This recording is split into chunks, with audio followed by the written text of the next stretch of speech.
Number 21. The reagents commonly used to test for carbon dioxide gas is what? A. Acidified potassium manganate. B. Lime water. C. Bromine water. D. Universal indicator. Now, the way we in the laboratory, the way we test for carbon dioxide gas, we test it after it's from one. It's going to be effervescent. What does effervescent mean? It is going to be bubbly. It will bubble. Then after it bubbles, you now pass that particular gas over what they call lime water. Then it is going to turn your lime water milky.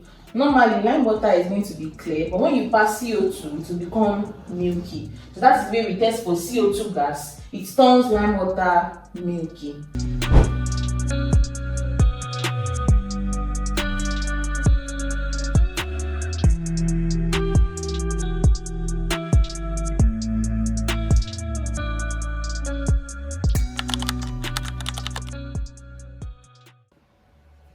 Number 22.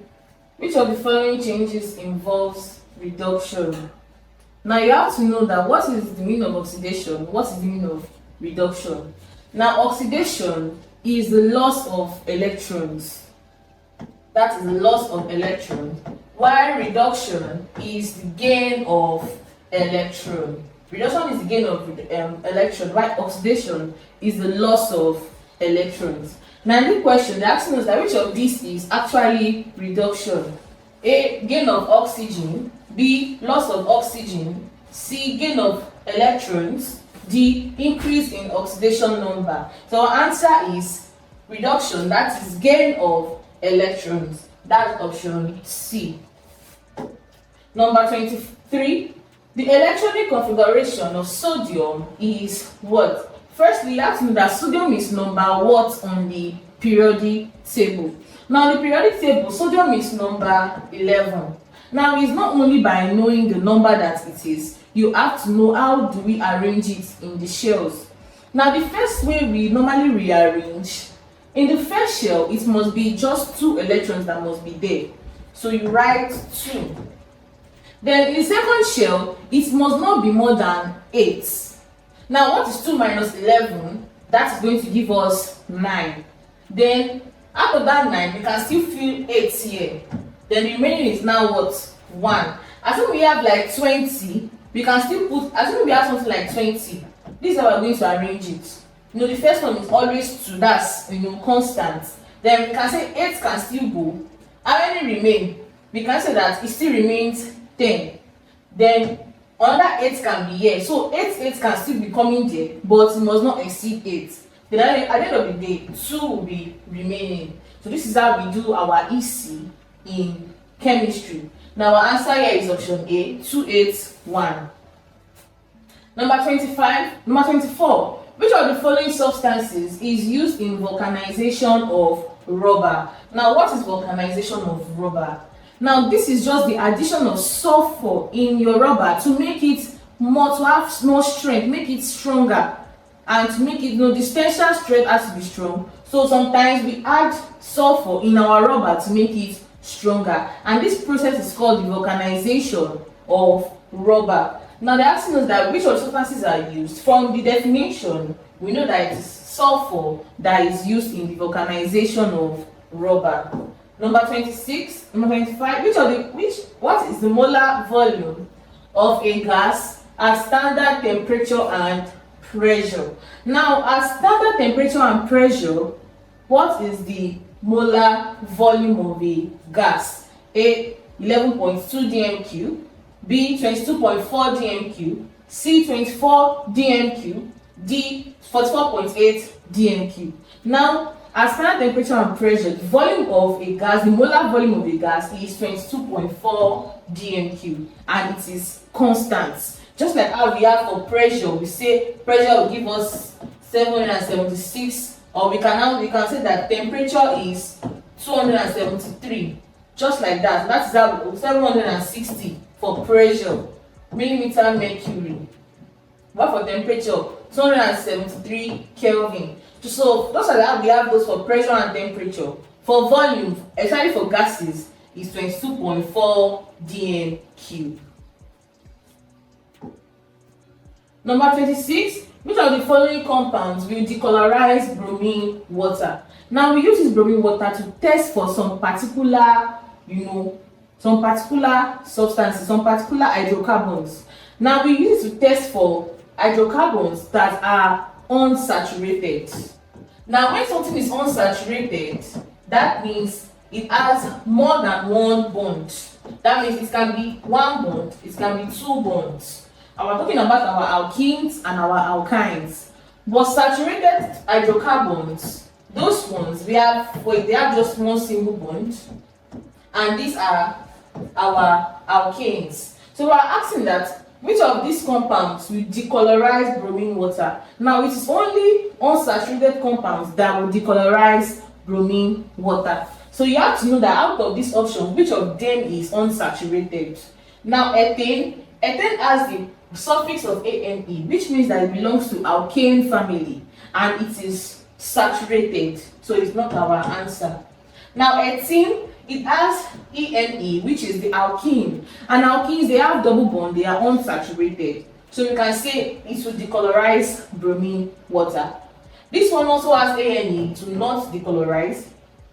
Now benzene, it has ene, it has double bonds, it's unsaturated, but it requires a specific catalyst. It will not readily decolorize unless you add a catalyst, so we don't add it to part of this kind of compound. So our answer is option B, ethene. Number 27, the major constituent of liquefied petroleum gas LPG is what? A, methane, B, propane and butane, C, ethene, D, acetylene. Now the major constituent of liquefied petroleum gas is mainly propane and butane. Petroleum is made up of propane and butane. Number 28, which of the following metals is extracted by electrolysis? Now what is electrolysis? It is the decomposition of a substance by passing of electricity through it in molten states. Now out of these particular ions or metals, which of these it can be extracted from its ore by electrolysis? Now iron cannot be extracted by electrolysis, copper cannot, but sometimes we purify copper by electrolysis, but it is not necessarily extracted. Now aluminium is a very good example of a metal that is mainly extracted by electrolysis. Zinc cannot be extracted by electrolysis. So our answer is option C, aluminium. Number 29, in electrolysis, the positive electrode is called the what? A, cathode, B, electrolyte, C, anode, D, conductor. Now in this electrolysis, we have the positive electrode, we have the negative electrode. Now the positive electrode is called the anode, while the negative is called the cathode. Now don't forget that we have a rule in science. We say that like charges repel, unlike charges attract. Now because this is a positive electrode, that means it's going to attract negative ions.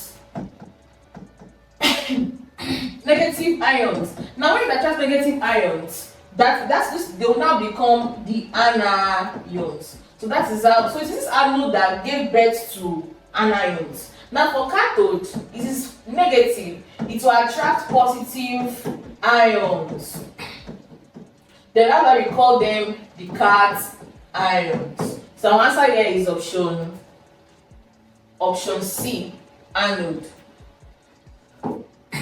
Number 30, which of the following compound is an ester?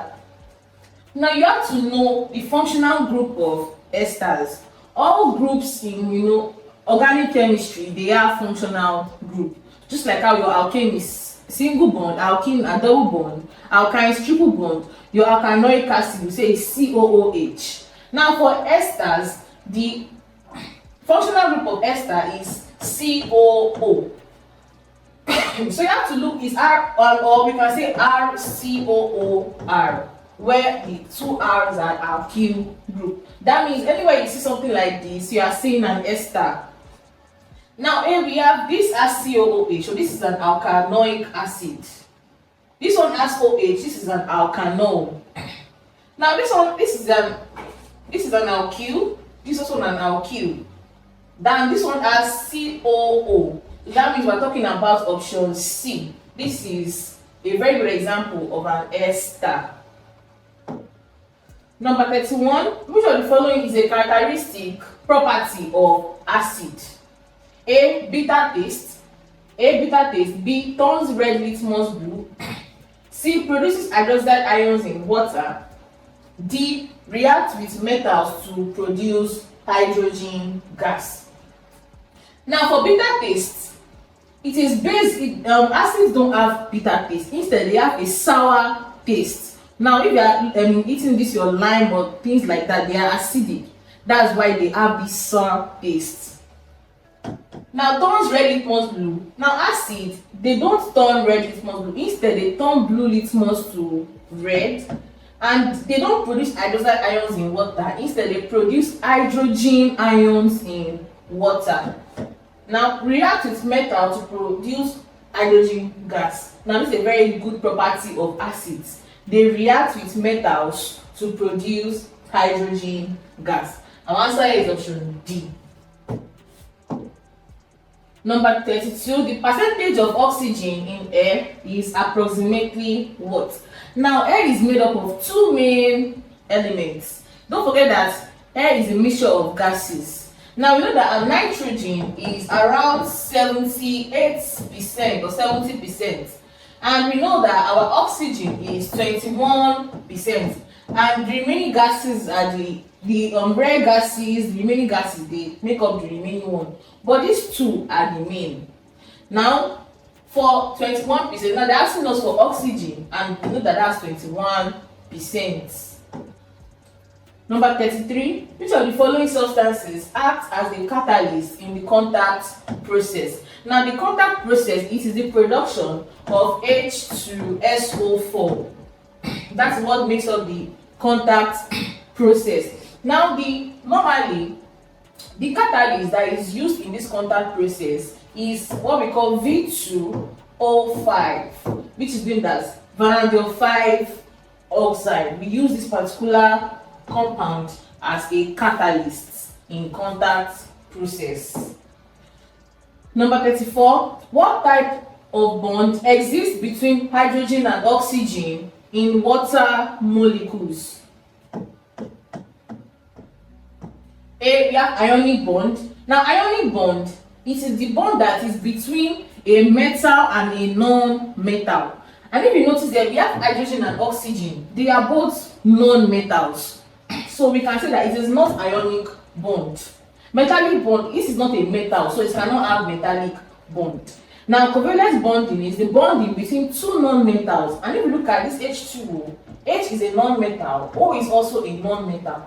So we can say that the bond between this H2O is actually a covalent bond. Now electrovalent bond is another name for ionic bond. So it's the same thing, metal and non-metal. Our answer is option C. Number 35. Which of the following is the lightest metal?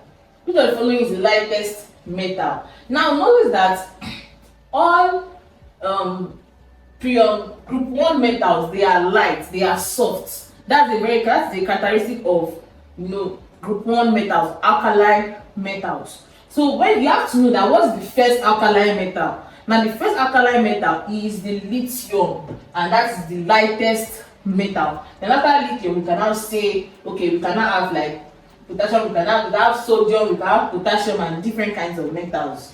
But the lightest metal is lithium. Number 36, which of the following compound is used as bleaching agent? Now we know that normally we use chlorine as a very important bleaching agent. So your answer, you have to look for where you have chlorine. Then that will narrow it down to B and D. Now we have calcium chlorate or calcium oxychloride. Now, this calcium oxychloride is a very, very powerful bleaching agent, and in all this all this bleaching industry, soap industry, this calcium oxychloride is used as a bleaching agent. Our answer is option D.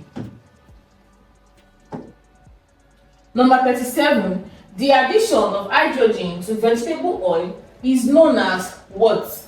A. Fermentation, B. Hydrogenation, C. Cracking, D. Polymerization. Now, when you add hydrogen to vegetable oil, something happens to it. It changes from oil into fats.